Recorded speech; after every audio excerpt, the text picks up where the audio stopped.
my gosh. It can't be. There's no way. Laura Thompson's fingers trembled as she clutched the thick red leash, her breath caught in her throat, her heart hammering in her chest as she stared across the street. It had been a full year since Max disappeared. And yet, she blinked rapidly, almost afraid that her mind was playing tricks on her. But the dog sitting outside the bakery, tongue lolling as he panted in the crisp autumn air, looked exactly like him. Same golden fur, same white patch on his chest. Even the way he cocked his head was familiar. But it couldn't be. Could it? Her feet moved before her mind caught up. The bag of groceries she had been carrying slipped from her grasp, apples rolling onto the sidewalk. But she didn't care.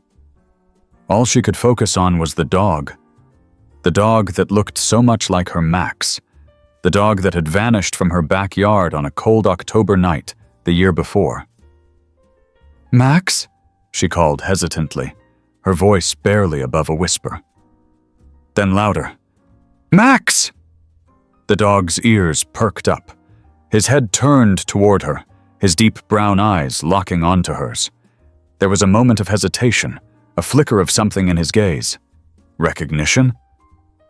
Before he bolted. He darted down the sidewalk, paws pounding against the pavement, disappearing around the corner in a blur of fur. "No, wait!" Laura shouted, taking off after him. Her legs burned as she ran, pushing herself forward, determined not to lose sight of him. People turned to look, startled by her sudden sprint, but she barely noticed. She had spent months searching for Max, putting up posters, scouring the neighborhood, checking every animal shelter in town. She had cried herself to sleep more nights than she could count. And now, when she had finally started to accept that he was gone, here he was. Or at least, a dog who looked so much like him that her heart refused to believe otherwise. She rounded the corner, scanning the street frantically. Nothing. Her pulse pounded in her ears as she turned in circles, searching. Then, out of the corner of her eye, she saw it, a streak of gold disappearing into the alley beside Harper's hardware store. She sprinted after him, breath hitching as she turned into the narrow alleyway. It was dimly lit, lined with stacked pallets and garbage cans. She slowed her steps, trying not to startle him if he was hiding. "Max?" she said softly, her voice breaking. "Is that you, boy?" A low whimper echoed from behind a rusted dumpster. Laura's chest tightened as she stepped closer. Slowly, she crouched down, peering into the shadows. And there he was, curled up, eyes wide and frightened. "Oh, buddy," she breathed, her heart aching at the sight of him. He was thinner than she remembered, his fur slightly matted, but there was no mistaking that face. She reached out a hand, willing him to come to her. "It's okay. It's me, Laura. Remember me?" For a moment he hesitated. Then, with a soft whine, he inched forward. When his nose touched her palm, a sob escaped her lips. She barely had time to process before he launched himself into her arms, his tail wagging furiously as he licked her face, covering her in kisses. "Oh, Max," she laughed through tears, wrapping her arms around him. "I thought I lost you forever." The moment stretched, warm and comforting. But then a new thought struck her, one that sent a fresh wave of nerves through her chest. Where had he been all this time? How had he survived? And most importantly, was it really him? She pulled back slightly, running her fingers through his fur. "We have to make sure," she murmured, her resolve strengthening. "We have to check." With that, she gathered Max into her arms, holding him close as she made her way toward the nearest veterinary clinic. She needed answers, and she needed them now. Laura could hardly keep her hands steady as she drove toward the veterinary clinic, Max curled up on the passenger seat beside her. Every so often, she would glance over, as if checking to make sure he was still real, that this wasn't some cruel trick of her imagination. He was thinner, weaker than she remembered. But he was here. He was really here. "We're almost there, buddy," she whispered, reaching out to run her fingers through his fur. He gave a soft whimper, leaning into her touch, his tail wagging weakly. The drive felt longer than it should have. The streetlights glowed faintly in the early evening, casting long shadows as she pulled into the parking lot of Green Oak Veterinary Clinic. She barely threw the car into park before unbuckling her seatbelt, scooping Max up carefully, and hurrying inside. "Laura!" The receptionist, a kind woman named Dana, looked up in surprise. "Oh my gosh, is that—" "Max," Laura confirmed, her breath shaky. "I found him. Or, I think it's him. I need to check his microchip. Please." Dana nodded quickly, her hands already reaching for the phone to call the vet in. "Dr. Sanders is still here. He'll see you right away." A few moments later, Laura was ushered into an exam room where Dr. Sanders, a tall man with gentle eyes, stepped inside. His gaze softened as he took in the sight of Max in her arms. "Well, I'll be. Let's get a scan and see what we find." Laura placed Max carefully on the exam table, stepping back as Dr. Sanders retrieved a scanner. The tiny device beeped softly as he moved it over Max's shoulder, searching for the small chip embedded beneath his skin. The seconds stretched, long and agonizing, before a sharp beep filled the air. Dr. Sanders glanced at the screen. His brow furrowed slightly. "That's strange," he murmured. Laura's stomach twisted. "What? What is it?" "Well," he turned the screen toward her, showing the microchip number. "This is definitely Max's chip, but there's a note here." Laura's pulse pounded in her ears. "What kind of note?" Dr. Sanders scrolled through the information, his face growing more serious. "It looks like someone else registered him 6 months ago." Laura felt the air rush from her lungs. "What? No, that's not possible. I've had this dog since he was a puppy. He was stolen. He was missing for a year." "I understand," Dr. Sanders said gently. "But according to the system, someone else claimed him and had his chip updated with their contact information." Laura shook her head, her hands clenching into fists. Who? Who did this?" Dr. Sanders hesitated. "I can't legally give out their personal information, but if you file a report with the local animal control, they might be able to help." Laura's heart thundered in her chest. This was her dog. Max was hers. And yet, someone had taken him, claimed him. Who had he been living with? And why hadn't they tried to find her? Max let out a soft whine, pressing his nose against her hand, as if sensing her distress. Laura blinked back the sting of tears and stroked his head. "I'm not losing you again," she whispered fiercely. "I swear." Dr. Sanders placed a hand on her shoulder. "I can document that you're the original owner and confirm that he's healthy, despite some weight loss. It's going to take some time, but if you want to fight this, I suggest starting with the authorities." Laura nodded. She wasn't going to back down.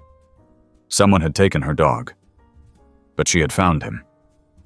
And no matter what it took, she was going to bring him home for good. She carried Max back out to the car, her mind racing. Who had been living with him? Where had he been for the past year? And would whoever had claimed him try to take him back? Laura wasn't sure what lay ahead, but one thing was certain. This wasn't over yet. Laura sat in her car, gripping the steering wheel as she stared out at the quiet street. The weight of what she had just learned settled heavily on her shoulders. Someone else had registered Max. Someone else had been calling him their dog. and now she was supposed to fight to prove what she already knew. Max belonged with her. Max sat in the passenger seat, his tail wagging gently, oblivious to the turmoil swirling inside her. She reached over, running her fingers through his fur, feeling the familiar warmth she had missed for so long. "I'm not giving up on you, buddy," she murmured. "I just got you back. We're going to figure this out." She took a deep breath and pulled out her phone. If she was going to reclaim Max, she needed to act quickly. First, she called the local animal control office. After being transferred twice, she finally reached an officer who could help. "So you're saying you're the original owner, but someone else registered the dog 6 months ago?" the officer asked, his tone professional but sympathetic. "Yes," Laura said firmly. "I have records. His adoption papers, veterinary records, even pictures from the day I brought him home. He was stolen a year ago, and I never stopped looking for him. Now I've found him, and I want to get this sorted out." "I understand," the officer said. "The best thing to do is file an official ownership dispute. We'll need documentation, and we'll have to contact the person who registered him. If they dispute your claim, it may become a legal matter." Legal matter. The word sent a chill down her spine. She had hoped this would be simple. Prove Max was hers, and that would be the end of it. But if someone else had been caring for him, they might not let go so easily. "I'll send everything over," Laura said, her voice steady despite the uncertainty swirling inside her. After hanging up, she started gathering what she needed. Old vet bills, adoption paperwork, photos. She compiled everything she had that proved Max had been hers before he vanished. As she scrolled through pictures on her phone, she came across one that made her pause. It was a shot of Max sitting on her couch, his head tilted in that familiar way he always did when he was curious. The date on the picture was 2 weeks before he disappeared. Proof. The next day, she went to the animal control office in person to submit her claim. The officer she had spoken to, Officer Reeves, met her with a calm nod. "We'll contact the other party and see if they're willing to discuss this amicably. If not, we'll have to escalate." Laura clenched her fists at her sides but nodded. "I just want my dog back." "I understand. We'll do what we can." She left the office feeling both hopeful and anxious. Max was back in her life, but the battle to keep him had only just begun. Days passed with no word, and the waiting gnawed at her. Every time her phone rang, her heart leapt into her throat. Finally, a call came from Officer Reeves. "We've contacted the other party," he said. "They're willing to meet with you. They say they found the dog abandoned and took him in." Laura's stomach tightened. So they're not denying that he was missing before they got him? No, but they claim they tried to find an owner and never got a response. Laura gritted her teeth. "That's not possible. I had missing dog posters everywhere. I filed reports. I searched for months. They didn't try hard enough." "They're willing to meet," Reeves said again. "That's a good start." Laura exhaled slowly. "Fine, let's set it up." The meeting was arranged at a neutral location, a small office inside the animal shelter. Laura arrived first, Max sitting beside her, his tail wagging lazily. When the door opened, she turned sharply, her eyes locking onto the couple who entered. A man and a woman, probably in their late 40s, stood in the doorway. The woman's eyes flickered to Max, her expression softening. "Charlie," she whispered. Laura stiffened. "His name is Max." The woman swallowed hard, and the man beside her sighed. "Look, we don't want to fight," he said. "We took him in when we found him wandering near the highway. He was in rough shape, no collar, nothing. We tried finding an owner, but when no one came forward, we kept him." He's part of our family now. Laura's jaw tightened. He was stolen from my backyard. I have proof that he was mine before he ever ended up with you.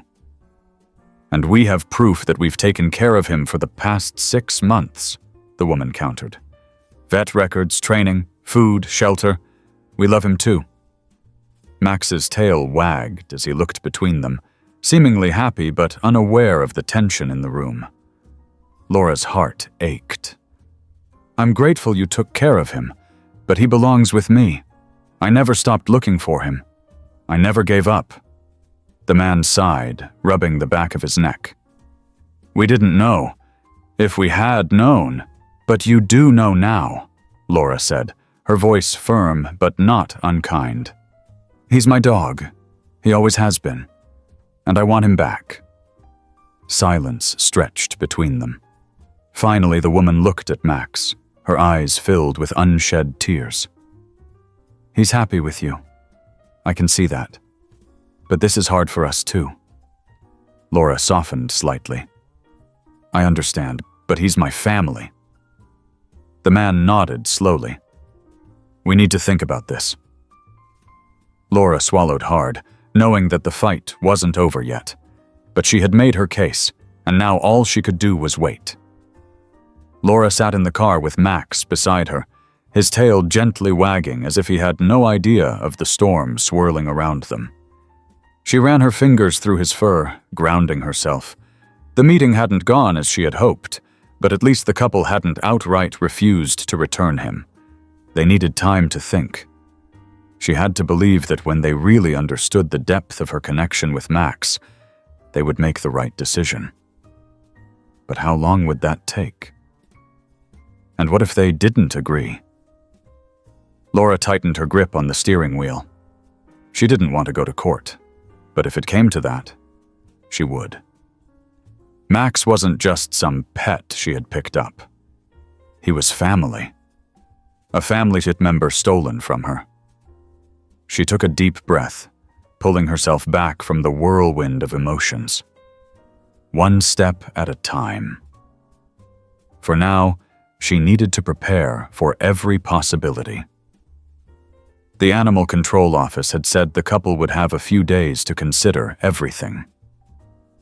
In the meantime, she needed to make sure she had all the evidence necessary to prove Max was hers beyond a shadow of a doubt.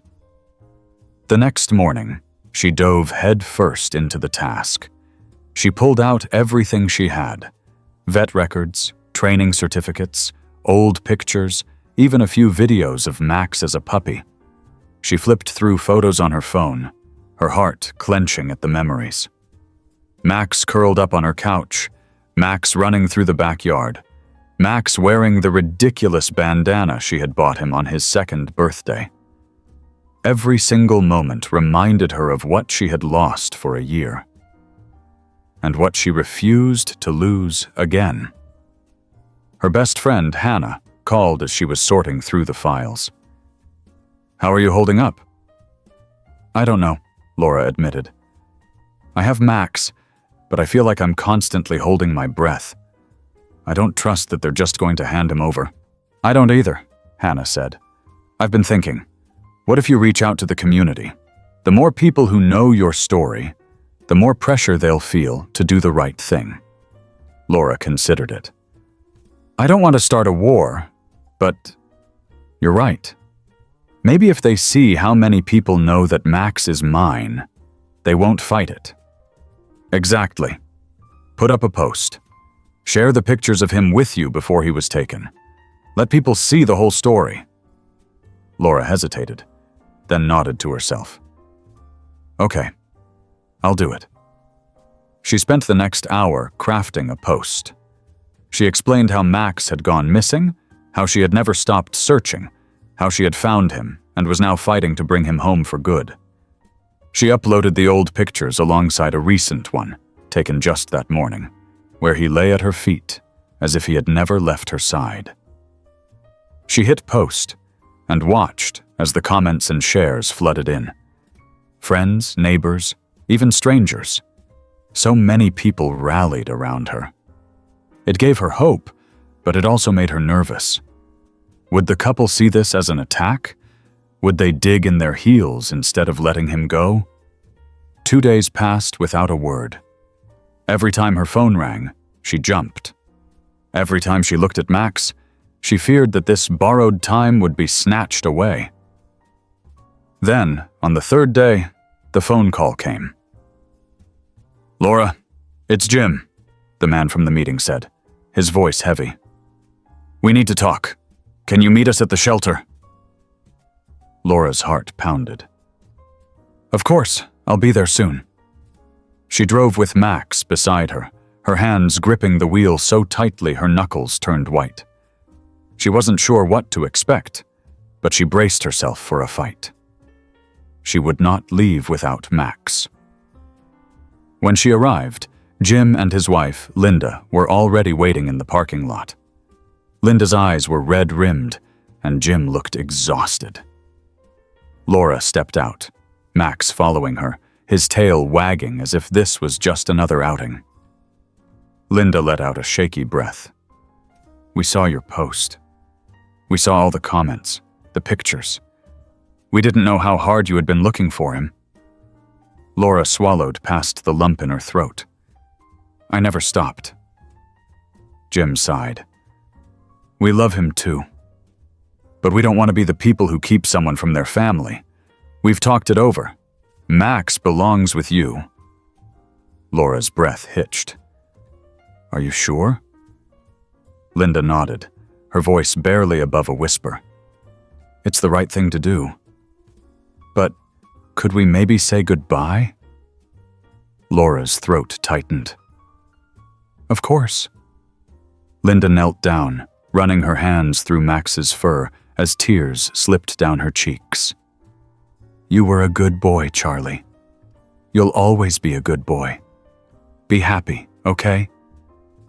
Max licked her hand, his tail thumping gently. Jim crouched down as well, giving Max one last scratch behind the ears. Then slowly they stepped back. Laura blinked back tears. "Thank you. I know this isn't easy." Jim nodded. "Take care of him." Laura turned to Max, her heart swelling with relief and love. "Come on, buddy. Let's go home." She opened the car door, and Max jumped in, settling comfortably in the seat as if he had never been gone. As she pulled away, she glanced in the rearview mirror one last time, seeing Jim and Linda standing there, watching them leave. She knew their hearts were heavy, but so was hers. But at last, Max was where he belonged. Laura drove through the quiet streets, her hands gripping the steering wheel as Max sat beside her, his head resting on her lap. The weight of the past few days still pressed down on her, but the relief of knowing Max was truly hers again made it bearable. She kept glancing at him, afraid that if she looked away for too long, she'd wake up to find it had all been a dream. But every time she ran her fingers through his fur, she felt his warmth and knew this was real. As they pulled into her driveway, Max lifted his head, ears perked up as he looked around. He let out a small whine, his tail wagging hesitantly. Laura could only imagine what was going through his mind. Did he remember this place? Did he still think of it as home? She turned off the engine and unbuckled her seatbelt. "Come on, buddy. Let's go inside." Max hesitated for a second, but then jumped out of the car, sniffing the ground as if trying to piece together an old memory. Laura opened the front door, stepping aside to let him in. He padded inside slowly, his head turning as he took everything in. The furniture was the same. His old bed still sat in the corner of the living room, though a bit dustier than she remembered. Laura had never been able to bring herself to put it away. Max walked up to the bed and sniffed it. His tail wagged, just a little, before he turned and looked at her. "Yeah, it's yours," she said softly. "Go on." He hesitated for a moment before stepping onto it, and curling up, as if he had never left. Laura let out a shaky breath and sat down on the couch, watching him. The weight of everything, the relief, the exhaustion, the lingering anxiety settled over her all at once. A knock at the door startled her. Max lifted his head, ears twitching. Laura stood up and peeked through the peephole. It was Hannah. She pulled open the door quickly, stepping aside to let her in. "I had to come see for myself," Hannah said, stepping inside and spotting Max immediately. "Oh my God, it's really him!" Laura nodded, her eyes stinging again. "Yeah, it's really him." Hannah knelt down, letting Max sniff her hand before she ran her fingers through his fur. "He looks good, considering everything. I can't believe you actually got him back." "Me neither," Laura admitted, sitting back down. "I keep thinking someone's going to knock on my door and tell me it was all a mistake." Hannah shook her head. "You fought for him, Laura. You did everything right. He's where he's supposed to be." Laura looked at Max, who had settled back onto his bed. "I just hope he knows that." For the next few days, Laura gave Max time to readjust. She stayed home as much as possible, letting him explore the house at his own pace. At first, he was cautious, as if he wasn't sure this was real. He followed her from room to room, his eyes constantly on her, as if afraid she would disappear if he looked away for too long. One evening, while she was cooking dinner, she felt something press against her leg. She looked down and saw Max sitting beside her, his tail wagging slowly. He looked up at her with those deep brown eyes, and for the first time since he came home, she saw it, that spark of recognition, of trust. "You remember, don't you?" she whispered, crouching down to hug him. He licked her face in response, his tail wagging harder. Laura let out a shaky laugh. "I missed you so much." That night, for the first time in a year, Max slept at the foot of her bed, just like he always had. And Laura, for the first time in a long time, finally felt at peace. But peace didn't last long. A few days later, she received a phone call that sent a chill down her spine. "Ms. Thompson, this is Officer Reeves from Animal Control. We need to talk." Laura's stomach twisted. "What is it?" "We've received a report regarding Max's ownership." She gripped the phone tighter. "What? From who?" "I can't disclose that over the phone, but it's someone contesting your claim. They're saying Max was legally rehomed. We need you to come down to the office to discuss it." Laura's blood ran cold. "I'll be there." She hung up and stared at Max, who was curled up on the couch, unaware of the storm brewing again. "I'm not losing you again," she whispered, grabbing her keys. "Not now. Not ever." As she drove to the Animal Control office, her mind raced. Had Jim and Linda changed their minds? Had they regretted letting him go? Or was it someone else entirely? Someone she hadn't considered. She arrived at the office, her heart pounding as she stepped inside. Officer Reeves greeted her, his expression unreadable. "Thanks for coming, Laura." "Just tell me what's going on," she said, her voice steady. Reeves nodded and led her into a small office. He gestured for her to sit down, then slid a folder across the desk toward her. "The report came in this morning. The claim is that Max was rehomed legally, and that you took him without permission." Laura's breath caught in her throat. "That's not true. I provided all the proof that he was mine." "I know," Reeves said, "and we believe you. But this is now a legal dispute. The other party is pushing for arbitration. If they move forward, it could go to court." Laura clenched her jaw. "Who filed the report?" Reeves hesitated before answering. "It wasn't Jim and Linda." That caught her off guard. Then who? He sighed, flipping through his notes. The person who originally took him. Laura's heart nearly stopped. You found out who stole Max? Reeves nodded. They're claiming they found him abandoned and tried to rehome him. They say that because they had him first, they have a right to contest your ownership. Laura felt anger rise in her chest. They had no right to take him in the first place. I agree, Reeves said, but the law is complicated when it comes to pet disputes. That's why we need to proceed carefully. We need to gather as much evidence as possible. The stronger your case, the better your chances. Laura inhaled deeply. She had fought too hard to let this slip through her fingers now. Tell me what I need to do. Reeves nodded. We'll start by getting statements from you and any witnesses who can confirm your original ownership. Then we'll go from there. Laura tightened her grip on the chair. I'll do whatever it takes. Max was home now, and she was going to make sure he stayed that way. Laura sat in the animal control office, her fists clenched in her lap. Officer Reeves had just told her the most infuriating news she had heard in a long time.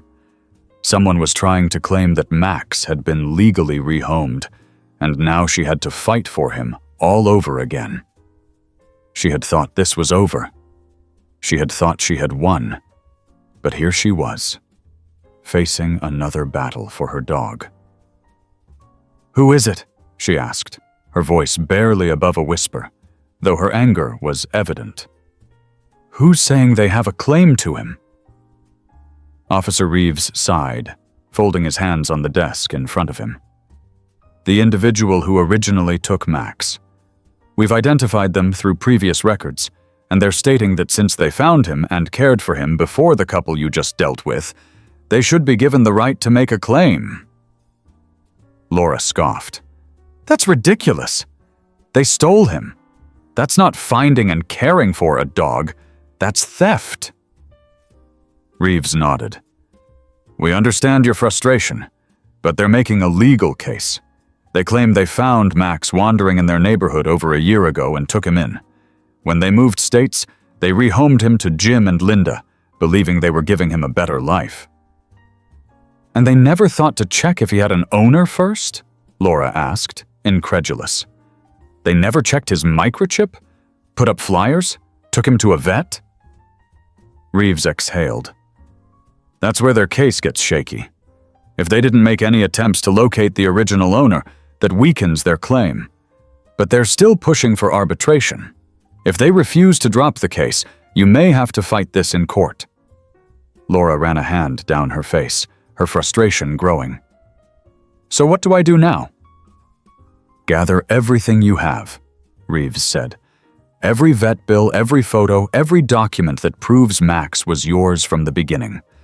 We also need to find witnesses.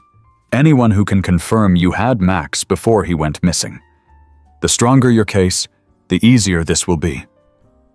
Laura nodded. I'll get everything together. But what happens if they don't back down? Reeves hesitated. Then you'll have to prove in front of a judge that Max was yours before he was taken. And if they argue that they legally rehomed him, you'll have to show that it was done without due diligence. Laura gritted her teeth. I'm not losing him again. I'll do whatever it takes. She spent the next 2 days combing through every possible piece of evidence she had. Old vet bills, adoption papers, pictures dating back years. All of it was compiled into a thick folder.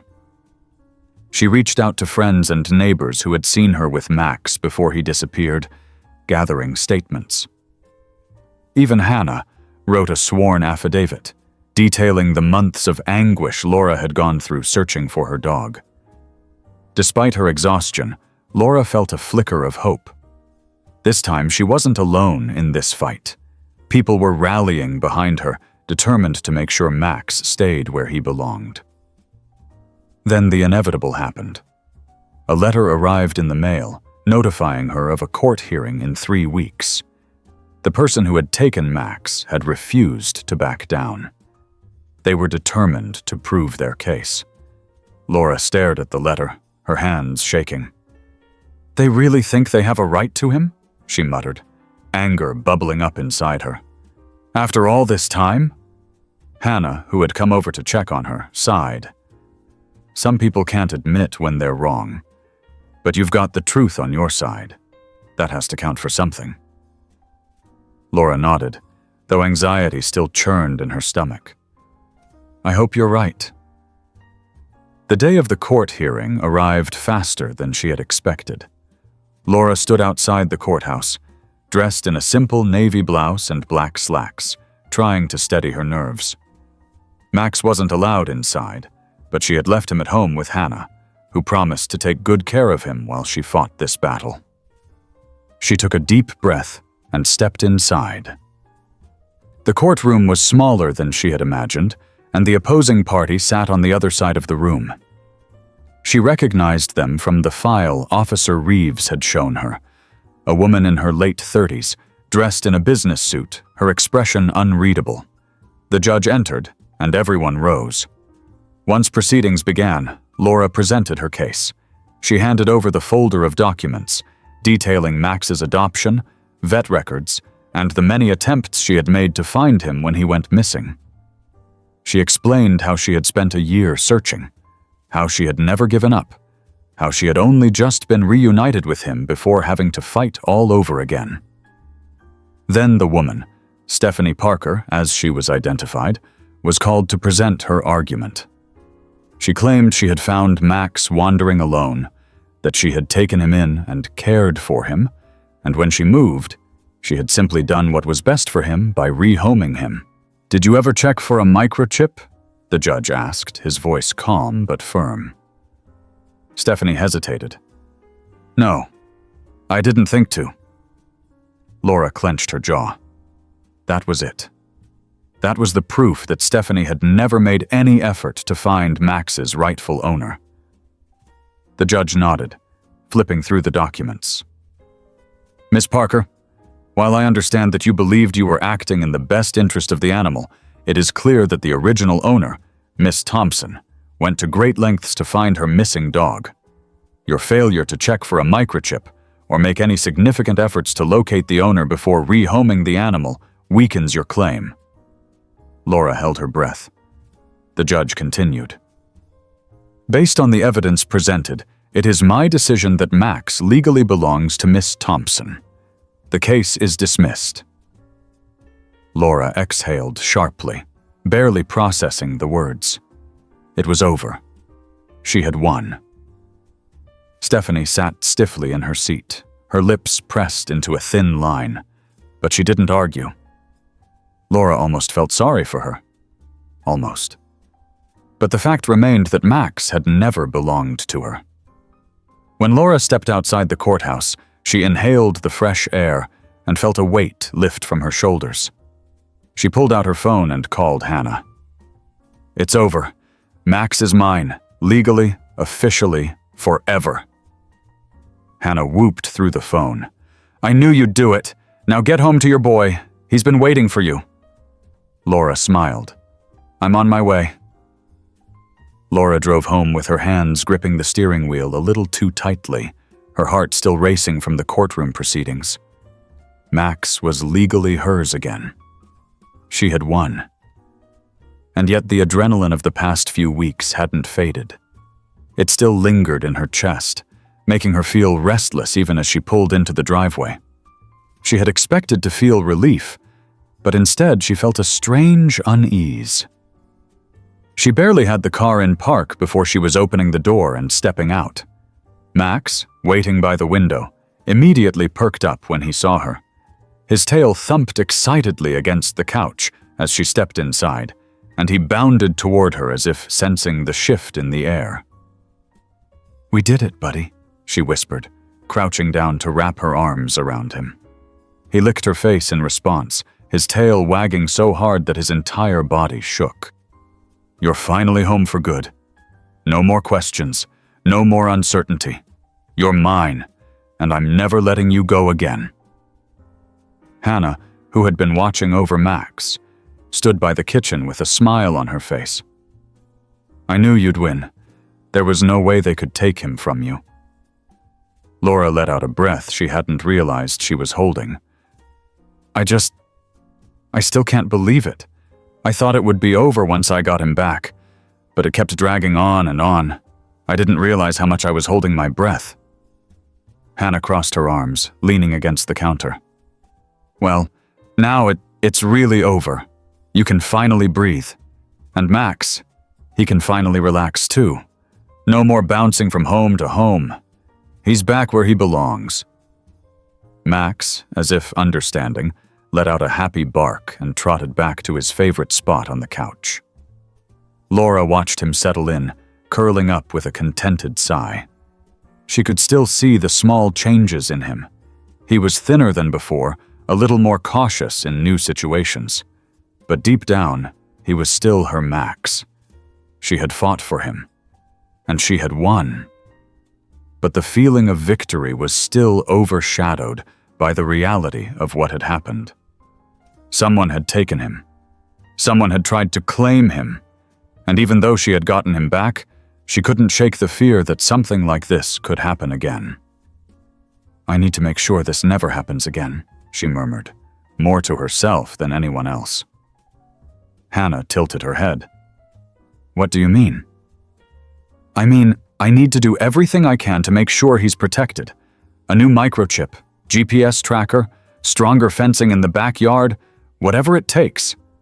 I can't go through this again." Hannah nodded. "That makes sense. You're just being smart. But try to give yourself a second to enjoy the win. You and Max deserve it." Laura knew she was right. She needed to take a breath. She needed to enjoy the fact that Max was finally home, safe where he belonged. But part of her still felt on edge, like she was waiting for something else to go wrong. That night, she barely slept. Every sound outside made her sit up, straining to hear if something was happening. Max, always perceptive, stayed close to her side, curling up at her feet like he used to. She reached down, running her fingers through his fur, feeling the slow rise and fall of his breathing. "It's okay, buddy," she whispered. "We're safe." But even as she said it, she wasn't sure she fully believed it. The next morning, she started taking precautions. The first stop was the vet's office to update Max's records and get him a brand new microchip. "We'll make sure this one is registered to multiple databases," the vet said, scanning Max to ensure his information was correct. "If he ever gets lost again, which I know you won't let happen, there will be no question about who he belongs to." Laura nodded, rubbing Max's side. "Good. I just want to be extra sure." Next was a trip to the pet store to get him a collar with a GPS tracker.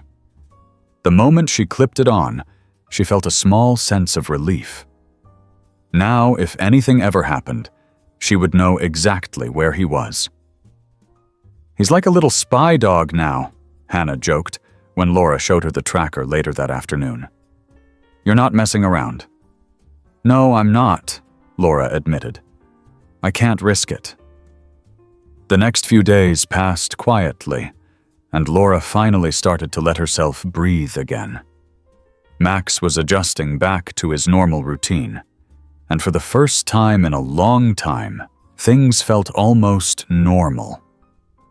Until she noticed the car parked across the street. It was subtle at first. A silver sedan she hadn't seen before.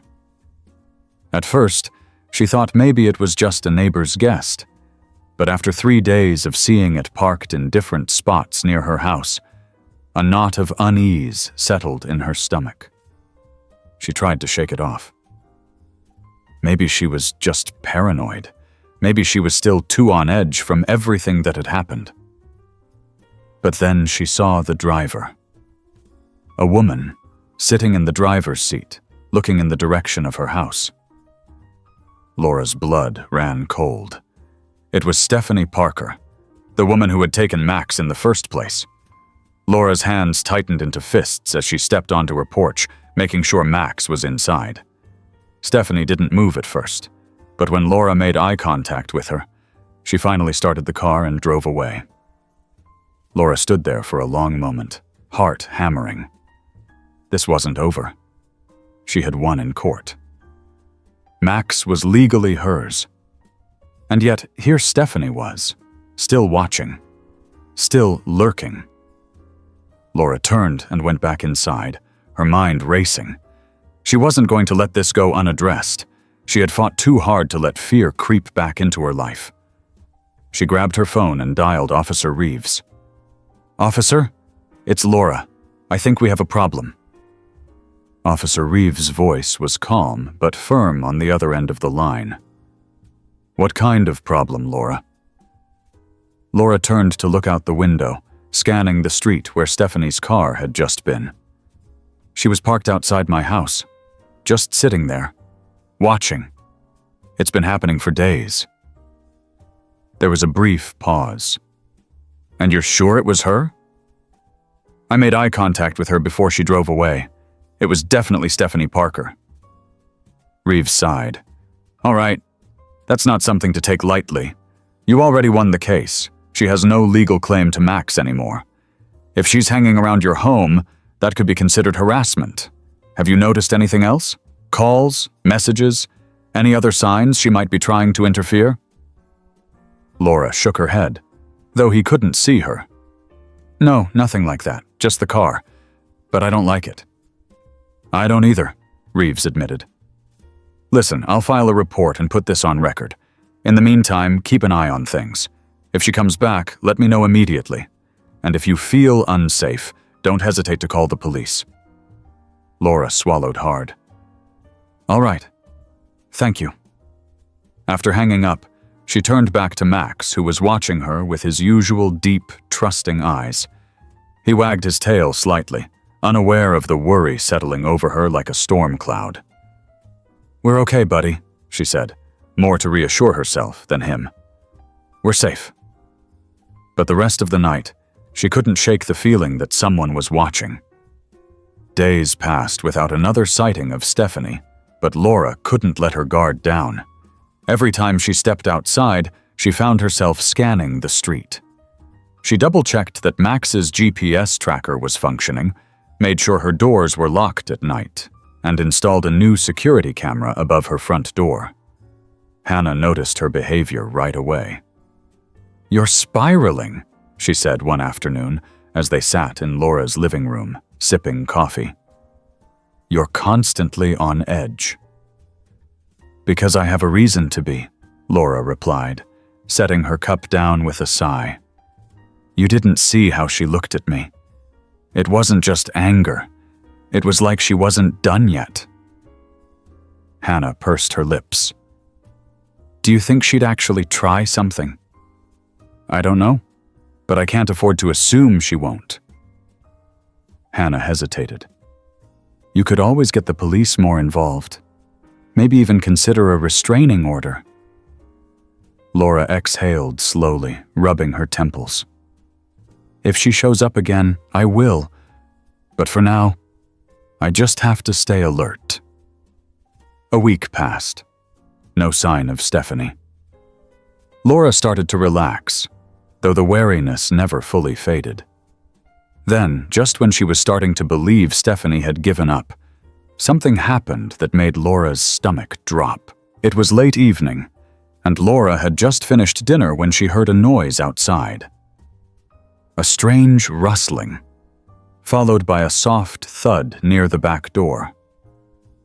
Max, curled up by the couch, lifted his head. Ears perked. Laura's pulse pounded. She stood slowly, grabbing the flashlight she kept by the counter. As quietly as she could, she moved to the back door and peered through the small window. There was nothing there. Still, she stepped outside cautiously, scanning the yard. Her backyard was fenced. She had reinforced it recently, ensuring Max couldn't escape again. But as she shined the light toward the fence line, her breath caught in her throat. The gate was open. Her heart slammed against her ribs as she rushed toward it. The latch was undone, hanging slightly ajar. Max's collar tracker showed he was still in the house, but the realization sent a cold chill down her spine. Someone had tried to get in. She backed away quickly, shutting the gate and locking it tight.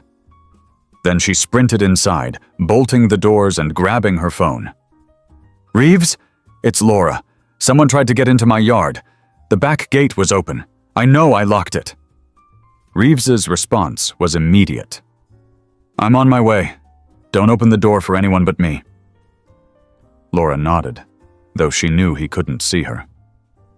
She sat down on the floor next to Max, running a shaking hand through his fur. "It's okay, buddy. We're okay." But deep down she knew this wasn't over yet. Reeves arrived within 20 minutes, stepping onto the porch with a flashlight in hand. He checked the gate, the latch, the fence, anything that could have been tampered with.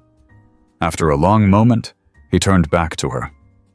"There are no signs of forced entry," he said, "but that doesn't mean someone didn't try. Are you absolutely sure you locked it?" Laura nodded. "I always do. Especially now." Reeves exhaled, rubbing the back of his neck. "All right, I'll file a report, and I'll increase patrols around your area for a while. But Laura, if this escalates, we need to consider a more serious course of action." Laura swallowed. "Like what?" "A restraining order, security upgrades, even moving if you feel like you're in danger." Laura stiffened. "I'm not leaving. This is my home." Reeves studied her for a moment before nodding. "Then we'll do everything we can to make sure you feel safe in it." Laura watched as he finished checking the perimeter before heading back to his car. As he drove away, she closed her eyes for a long moment, trying to push down the anxiety threatening to overtake her. Stephanie was still out there. And now, Laura was almost certain she wasn't just watching. She was waiting for something. And Laura had no intention of letting her get what she wanted. Laura sat at her kitchen table, staring at the security footage on her laptop. She had spent the last hour going through recordings from the night before, hoping to catch something. Anything that would confirm her suspicion. The grainy footage showed her backyard, the fence line, the gate.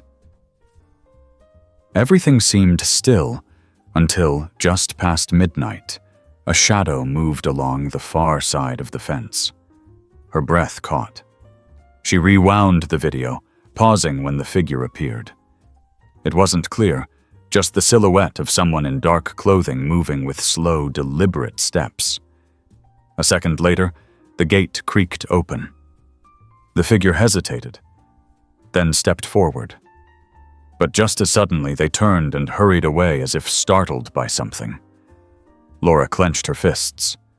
Someone had been in her yard, and though she couldn't see their face, she knew who it was. Stephanie. Max let out a low whimper from his spot near the couch, as if sensing her unease. She reached over, running a hand through his fur. "It's okay, buddy. I'm not going to let anything happen to you." She grabbed her phone and dialed Officer Reeves. It rang twice before he picked up. "Laura?" "She was in my yard last night," Laura said without preamble. "I have footage." There was a pause. "Send it to me. I'll review it and come by later today." Laura quickly sent over the video file, then exhaled, trying to calm her nerves. The thought of Stephanie sneaking around her house in the middle of the night made her skin crawl. What had stopped her from coming inside? What was she waiting for? Hours later, Reeves showed up, this time accompanied by another officer. Laura let them inside, replaying the footage on her laptop. Reeves watched intently, his face unreadable. "This is enough to escalate things," he said after a moment. "She's trespassing. If she comes back, we can arrest her. But without a clear identification, it's still circumstantial." Laura gritted her teeth. You and I both know it's her. Reeves nodded. I agree. But legally, we need more. The second officer, a woman named Carter, spoke up. We can increase patrols near your house, especially at night. But if she's determined, we need a stronger deterrent. A restraining order would be a good start. Laura hesitated. Would that even stop her? Maybe not, Carter admitted, but it would give us more leverage if she keeps showing up. Laura exhaled sharply. Fine, let's do it. By the next day, the restraining order was officially filed. If Stephanie came near Laura's property again, she could be arrested on the spot. That should have made her feel safer. But as the days passed, she couldn't shake the unease settling in her chest. Max seemed more on edge, too. He would stand by the door, ears perked, watching. Sometimes he let out soft, low growls at nothing. Laura found herself checking the windows more often, double-checking the locks before she went to bed. Then, on the fourth night after filing the order, something happened that made her blood run cold. It was nearly 2 a.m. when she woke up to Max barking. Loud. Frantic. Not the usual alert bark. This was different. Urgent. She bolted out of bed, heart hammering, and ran to the front window. At first, she saw nothing. But then, movement near the driveway. A figure running toward a car parked on the street. The engine roared to life, and the car sped off before she could even think about grabbing her phone. Laura's hands shook as she turned on the porch light and stepped outside. Her yard looked untouched, but then Max darted toward the fence, sniffing furiously. And that's when she saw it. A piece of paper, weighted down by a small rock, left on her porch. With trembling fingers, she picked it up and unfolded it. Just one sentence was scrawled across it in jagged handwriting. You don't deserve him. Laura's breath hitched. Her chest tightened. This wasn't just about some custody battle anymore. This was something worse, something unhinged. She stumbled back inside, locked the door behind her, and grabbed her phone to call Reeves. She was here, she whispered as soon as he answered. She left a note. Stay inside, Reeves said immediately. I'm on my way. Laura sat on the couch, Max pressing close to her side. She held onto his collar, trying to steady her breathing as she stared at the note in her shaking hands. This wasn't over. And now she knew. Stephanie wasn't just watching. She was coming for Max. Laura's hands clenched the note so tightly her knuckles turned white. She couldn't stop staring at the jagged handwriting. The words swam before her eyes, her heartbeat pounding in her ears. Max sat by her feet, ears pinned back, sensing her tension. He let out a soft whimper, pressing against her leg. She ran a shaky hand through his fur, grounding herself. A knock at the door made her jump. She turned, pulse racing, but when she checked the peephole, relief flooded her. Officer Reeves stood on her porch, his expression grim. She flung the door open. She was here again. She left this. She shoved the note into his hands. Reeves's brows furrowed as he scanned the words. You don't deserve him, he read aloud, then exhaled sharply. All right, this is escalating. No kidding, Laura said, hugging her arms. She's not just watching anymore, she's trying to intimidate me. Reeves stepped inside, scanning the porch before shutting the door. I don't think she's going to stop on her own. We need to take this more seriously. Laura rubbed her temples. What else can I do? I have a restraining order.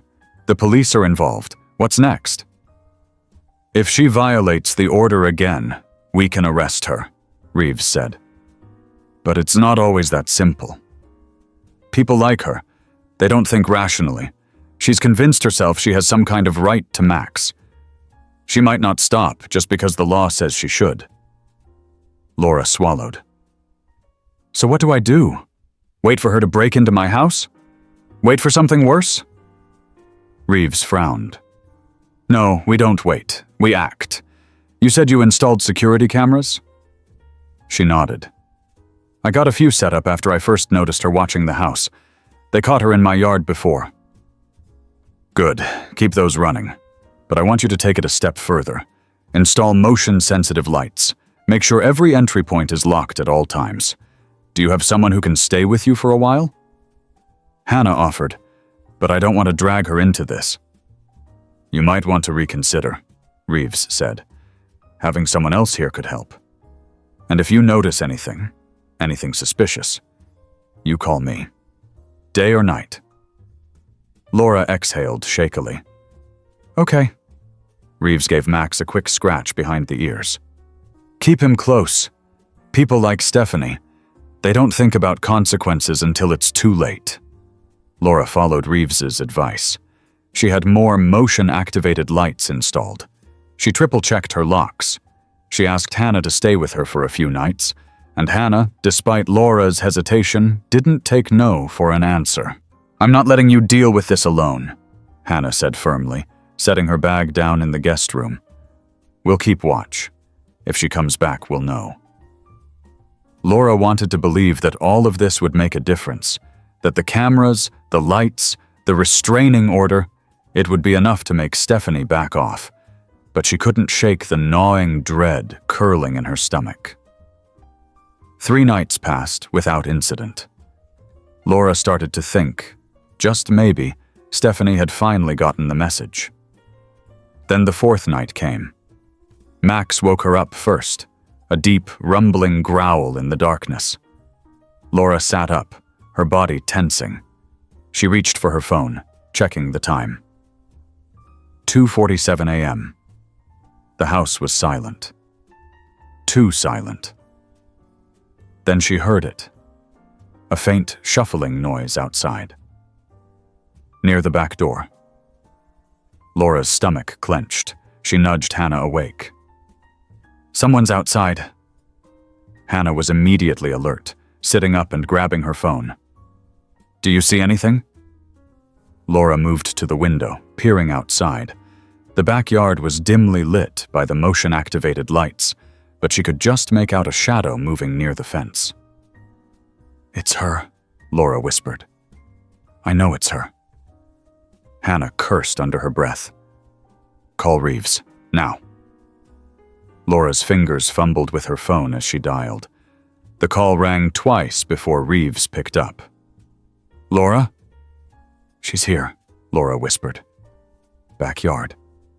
Stay inside. I'm on my way. Do not engage with her.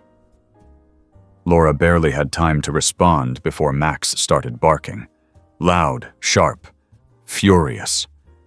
The shadow outside flinched back, then bolted. Laura caught a glimpse of long hair as the figure disappeared into the darkness.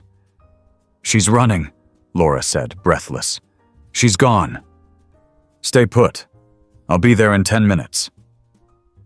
Hannah locked the doors while Laura sat on the couch, her entire body trembling. Max sat at her feet, his ears still perked, his growl fading into soft whines.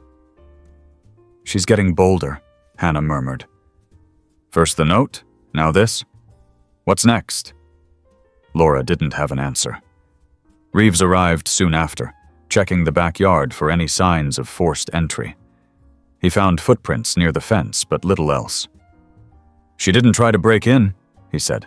She was testing you, seeing how close she could get. Laura hugged herself. What does she want? Reeves met her gaze. Max, and I don't think she's going to stop until she gets what she wants. The words sent an icy chill down Laura's spine. She had done everything right, gone through legal channels, gotten protection, increased security. And still, Stephanie wasn't giving up. Reeves sighed. Laura, we need to talk about your options. What do you mean? If she keeps escalating, we may need to consider relocation. Laura stiffened. No, I'm not running. This is my home. Reeves nodded. I get that, but I need you to be realistic. If she keeps pushing, it could become dangerous. Laura swallowed hard. I won't let her take him. Reeves exhaled. Then we'll do everything we can to stop her. But Laura, be prepared, because something tells me this isn't the last time she'll come back. And deep down, Laura knew he was right. Laura spent the next few days living in a state of high alert. Every creak in the house, every rustling of leaves outside sent her pulse into overdrive. Even Max seemed restless, his ears constantly perked, his body tense whenever she moved around the house.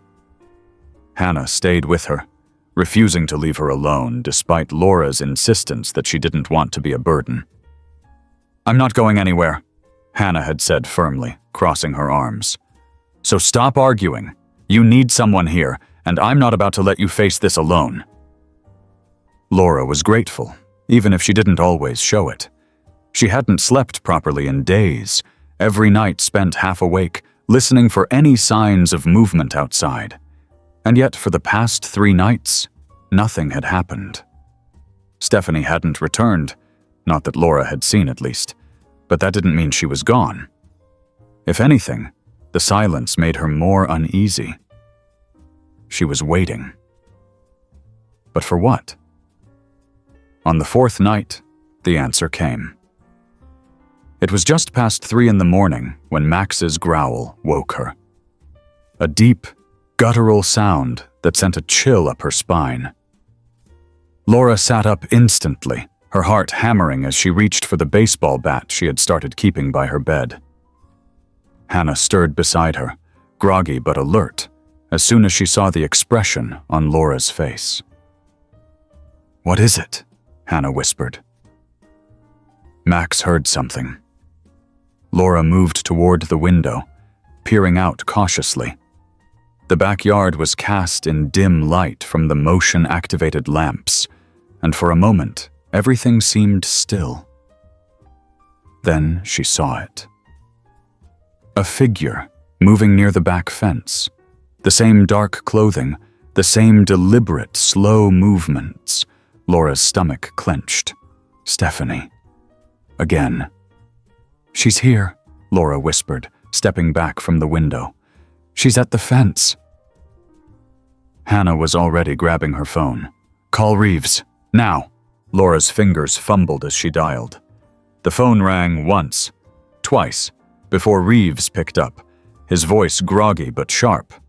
Laura? She's back, Laura whispered harshly. In my backyard, right now. Stay inside. I'm on my way. Don't go out there, do you hear me? Laura nodded, even though he couldn't see her. Just hurry. She hung up, turning back toward the window. Stephanie was still there, standing near the fence, her posture eerily still. Then, as if she knew she was being watched, she slowly turned her head, looking directly at the house. Laura's breath caught. Even from this distance, she could see the gleam of her eyes in the dim light. A slow, deliberate smile crept onto Stephanie's face before she took a step back, disappearing into the darkness beyond the fence. She's leaving, Laura murmured, but she'll be back. Reeves arrived within 15 minutes, but by then, Stephanie was long gone. He searched the perimeter of the yard, scanning the ground for any signs of tampering. Finally, he turned back to Laura, his expression grim. We need to do something more, he said. This isn't just some disgruntled woman anymore. She's escalating. She's not afraid to be seen. Laura swallowed. What do we do? We put out an official warrant for her arrest. She's violated the restraining order. That's enough to bring her in. Reeves sighed. But she's smart. She knows how to stay out of reach. We need to be ready for anything. Hannah crossed her arms. So what, we just sit around and wait for her to try something worse? No, Reeves said firmly. We prepare. Laura, I want you to consider staying somewhere else for a few days.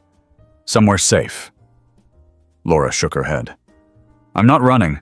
I won't leave Max. Then we bring in extra security, Reeves said. Cameras, alarms, even a private patrol if we need to. If she comes back, we'll be ready. Laura inhaled deeply, then nodded. Okay, let's do it. The next day, a security team arrived to install more cameras around the property. Alarms were set on every door and window, and a new reinforced lock was added to the backyard gate. It wasn't much, but it made Laura feel a little more in control. Hannah never left her side, and even Max seemed to sense the tension, staying close to Laura at all times. The house felt different now, not like a home, but like a fortress. Laura hated that, but she hated feeling helpless even more. Days passed. No sign of Stephanie. No strange noises, no cars lurking outside.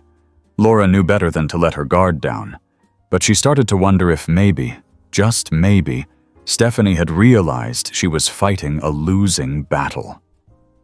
Then, one night, everything changed. It was late. Laura and Hannah were sitting in the living room, the television playing softly in the background. Max was curled up by Laura's feet, dozing. The house was quiet. Peaceful, even. Then the security alarm blared. Max jolted awake, barking wildly. Laura's pulse skyrocketed as she leaped to her feet. The alarm panel near the front door flashed red. Motion detected at the back gate. She's here, Hannah gasped. Laura grabbed her phone, dialing Reeves immediately. The alarm went off. She's here. Stay inside, Reeves commanded. I'm coming now. Laura rushed to the window, her stomach lurching as she saw movement near the gate. Stephanie was there, standing just outside the locked entrance. But this time she wasn't alone. A second figure stood beside her. A man dressed in dark clothing, his face obscured by shadows. Laura's hands clenched into fists. She's not alone. Hannah's face paled. What do we do? Laura's breath was shaky, but her voice was firm. We wait for Reeves. We don't open that door. Outside, Stephanie raised a hand and placed it on the gate, as if testing it. Then she stepped closer, pressing her face against the bars. Even from inside, Laura could hear the faint sound of her voice. Laura, she cooed, her voice sickeningly sweet. You can't keep him forever. Max barked furiously, his entire body tense. Laura refused to respond. She just stood there, heart pounding, waiting. Then the flashing lights of a police cruiser appeared at the end of the street, and Stephanie's face twisted into something dark. She grabbed the man's arm, and they bolted into the night, just as Reeves's car screeched to a stop in front of the house. The officer ran toward them, gun drawn. But it was too late. They were gone. Reeves swore under his breath. They're working together. She's not acting alone anymore. Laura exhaled shakily, her legs nearly giving out. What does she want? Reeves looked at her, his face grim. She's coming back, Laura. And next time she won't just be testing the gate. Laura swallowed hard, gripping Max's collar. This wasn't over. Not even close. Laura barely slept that night. Every sound outside made her sit up in bed, heart pounding. Hannah stayed in the guest room, but even her presence did little to ease the anxiety thrumming through Laura's veins. Max, usually a deep sleeper, remained restless, his ears flicking toward every creak and rustle beyond the windows. Reeves had promised to have patrols pass by her house regularly, but it didn't stop the fear from creeping in. Stephanie wasn't working alone anymore. That meant whatever she had planned, it was getting bigger, and Laura knew she had to be ready for it. By morning, she felt like she hadn't slept at all. She moved on autopilot, feeding Max, making coffee, all while her thoughts spiraled into what-if scenarios. Hannah, looking just as exhausted, joined her at the kitchen table. "You need to sleep," Hannah said after a long sip of coffee. "At least a nap. You're running on fumes." Laura shook her head. "I can't. Not until I know what she's planning." "We don't know that she's planning anything specific," Hannah countered. "She could just be trying to scare you." "Well, it's working," Laura muttered. Hannah sighed. "We need more information." Laura looked at her, an idea forming. "Maybe we can find it ourselves." "What do you mean?" "Stephanie's working with someone. She didn't find some random person on the street to help her stalk me. She knows them, and that means there's a connection we can find." Hannah frowned. "And how exactly do we do that?" "We start with what we know," Laura said, pulling out her laptops. "Stephanie had Max for a while before she gave him to Jim and Linda. She must have had vet records for him, maybe even social media posts. Something." Hannah leaned in, intrigued. "So we dig?" Laura nodded. "We dig." They spent the next few hours searching online. Laura combed through public records, old Facebook posts, anything that had Stephanie's name attached to it. Hannah focused on local adoption pages and lost dog groups, hoping for a lead. It was slow, frustrating work, but then Hannah's sharp inhale made Laura's head snap up. "I found something," Hannah murmured, turning the laptop to face her. It was an old post, one Stephanie had made over a year ago, a picture of Max, labeled as Charlie, with a caption that made Laura's blood boil. "Found this sweet boy wandering near the highway. No collar, no chip. He's part of the family now." Laura gritted her teeth. "She never even checked. She never even tried to find me." Hannah scrolled further. "And look at the comments." Dozens of replies poured in, people complimenting Max and asking about him. But one comment stood out. Someone named Darren White had replied, "You always find the best ones." Laura exchanged a look with Hannah. "Who's Darren White?" Hannah started searching. "Hold on. Here. He's tagged in some of her other posts. Looks like they know each other well." Laura clicked on his profile, scanning through his posts. Pictures of him and Stephanie together at bars, hiking, even at a dog park. And then she saw it, a picture of Darren, standing next to a different dog. New addition to the crew. Another rescue in need of a home. Something about it felt off. Laura clicked through more of his posts, and a disturbing pattern began to emerge. Darren had shared similar photos with different dogs, all labeled as rescues. But none of the dogs seemed to stay long.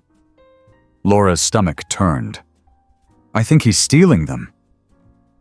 Hannah's eyes widened. Like a dog flipper? Someone who takes lost pets and sells them? Or something worse, Laura muttered.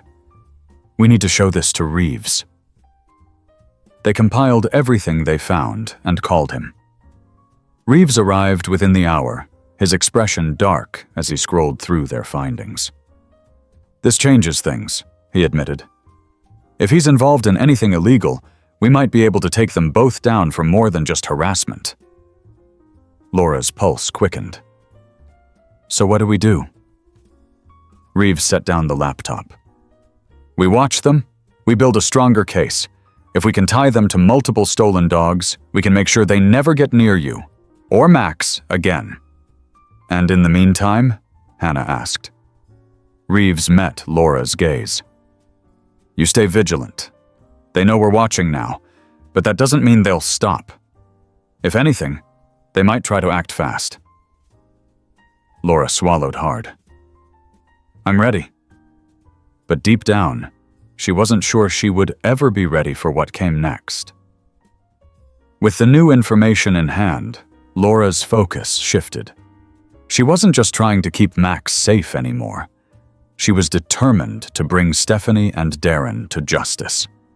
Each day, she and Hannah worked alongside Officer Reeves, sharing updates, gathering evidence, and piecing together the full extent of Darren's operation. It became clear that Darren wasn't simply stealing dogs to rehome them. He was part of an underground network that took advantage of desperate pet owners. He and his accomplices would take lost or stolen pets, fake adoption records, and sell them for profit. Stephanie had likely been one of his many scouts, posing as a rescuer to bring animals into the network. For Laura, every discovery made her anger burn hotter. Max had been part of this. Her dog, her family, had been taken and almost lost forever because of people like them. The thought made her sick. Late one evening, as Laura sat with Hannah reviewing another batch of documents Reeves had sent over, her phone buzzed. She glanced at the screen and felt her pulse quicken. It was Reeves. "We got a break," Reeves said when she answered. "Darren slipped up. A vet's office flagged one of his so-called rescues as a reported missing pet. He's on the radar now, and we're tracking his movements." Laura leaned forward. "So what does that mean?" "It means we're closer to shutting him down. But I need you to be careful. If Darren realizes we're closing in, he might get desperate. He might try something reckless." Laura glanced at Max, who was curled up by her feet. "I'm not going to let anything happen to Max." "Good. Just keep your guard up," Reeves said. "And if you see anything unusual, call me immediately." Over the next few days, the pieces began falling into place.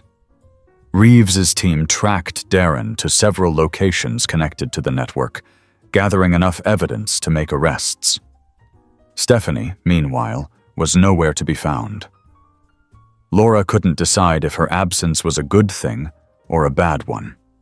She wanted Stephanie caught and held accountable, but at the same time, she was relieved to have even a temporary reprieve from the constant threat.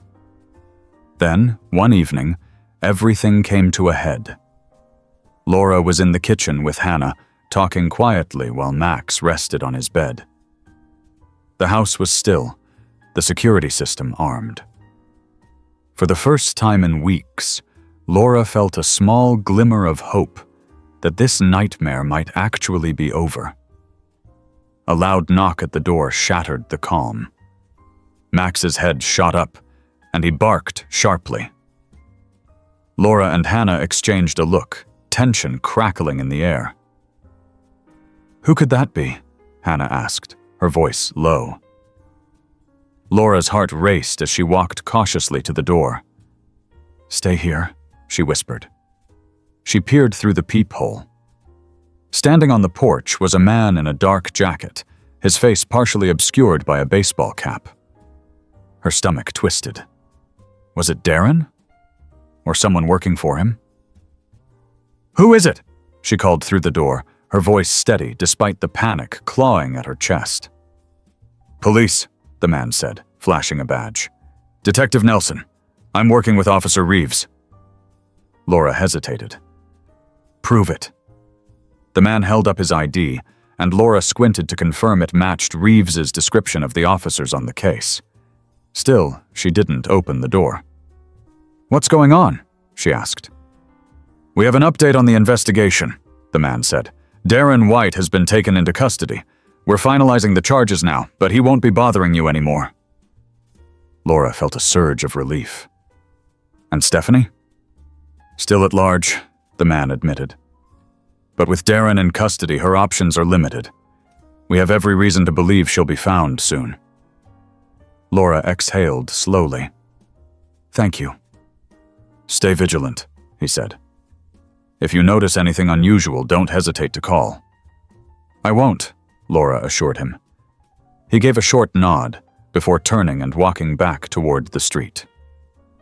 Laura watched until he disappeared into the night, then locked the door securely behind him. When she returned to the kitchen, Hannah was waiting anxiously. "What happened?" Hannah asked. "Darren's been arrested," Laura said, her voice steady. "Stephanie's still out there, but with him out of the picture, it's only a matter of time before they get her too." Hannah's shoulders relaxed, and she sank into a chair. That's good news. Finally. Laura nodded, sitting down across from her. For the first time in what felt like forever, she allowed herself to believe that this might actually be the beginning of the end. The people who had threatened Max's safety were being caught. Justice was being served. And while she knew there was still more to be done, she felt a flicker of hope that life could return to something resembling normal. That night, Laura lay in bed with Max at her side, his head resting on her knee. She reached down, stroking his fur gently, and whispered, "We're okay now, buddy. We're okay."